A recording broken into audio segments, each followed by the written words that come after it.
First, let me tell you a story about stories. We've been telling them forever. They're a part of us, and we love them. Some aspects of storytelling are timeless. Great characters, drama, the ring of truth. But does where we tell them change how we should tell them? We've gotten really good at telling them here, when we're sitting on the couch, taking in what's in front of us, waiting for the story to unfold. But how does that change here? The screen is smaller, but more than that. It's in our hands, in our pockets. It's with us everywhere, all the time. And we could be watching almost anything. We started experimenting because we realized we don't know the best ways to tell stories on mobile. So we started asking questions. What are the rules of this new environment? What do people want from it? What thrives here? When I was like 6 years old, there were 3 networks and a few local stations. Something would be on channel 2 and then you didn't like that commercial. And then you go to channel 4, same commercial, same commercial, same commercial, same commercial.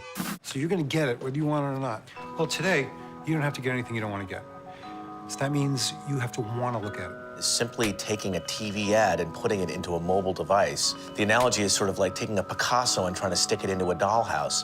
You've got to give it a deeper thought. And it's kind of a no-brainer for brands to just go, throw our ad that was on TV and just throw it on digital, mobile, TrueView.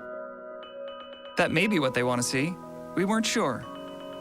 So we took one video, cut 3 versions, and measured to see what people would watch. We started with an idea that we knew had all these legs to live in multiple channels. Hey, pass me a kickstart. The choices we made in Edit 1 was basically taking our 30 and putting it on TrueView. What we were noticing is that a lot of brands on TrueView were throwing their product in the first 5 seconds. For them, it was a way of like, well, if they're gonna skip out my ad, at least they'll see my brand. So we wanted to create a long-form, kind of intriguing, doesn't feel like an ad, doesn't look like an ad, and it's just pure fun. With mobile, it's always kind of ingrained in your head that you have to be quick. So my predictions were they were probably gonna drop out sooner. But they didn't. The view-through on desktop was pretty much the same for all 3 cuts. But something strange happened on mobile. People watched more of the 3rd cut on mobile than anywhere else. People who chose to watch watched for much longer. Maybe mobile is not about being quicker, but simply better. To come out and say, yes, they're willing to engage longer on mobile. I think that's the big key takeaway. Millennials and Gen Z, they love brands. They just don't like being sold to. Viewers of the 3rd cut didn't recall having seen an ad, but they still remembered the brand. The lift was the same across all 3 versions.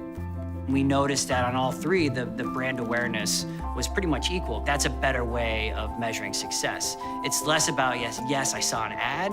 It was more about, yes, I saw the brand.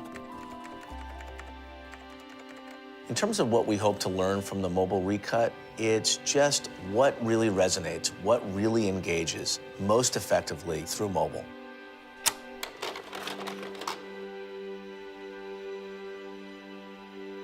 It's zero-sum every day. There's new things always happening. Consumers are trying new things we didn't know. I don't even like calling them consumers. That's a terrible word, people. People are doing new things, discovering new things, engaging with brands as they never did. So we're already learning a lot, but there's a lot more we can learn, and that's why this whole thing is so exciting. You've always had to tell a great truth and a great story about a brand. It's not a nice to have, it's a must. Awesome. That's great. All right. Yeah. So you can cut around that. You can cut around all my mistakes. No,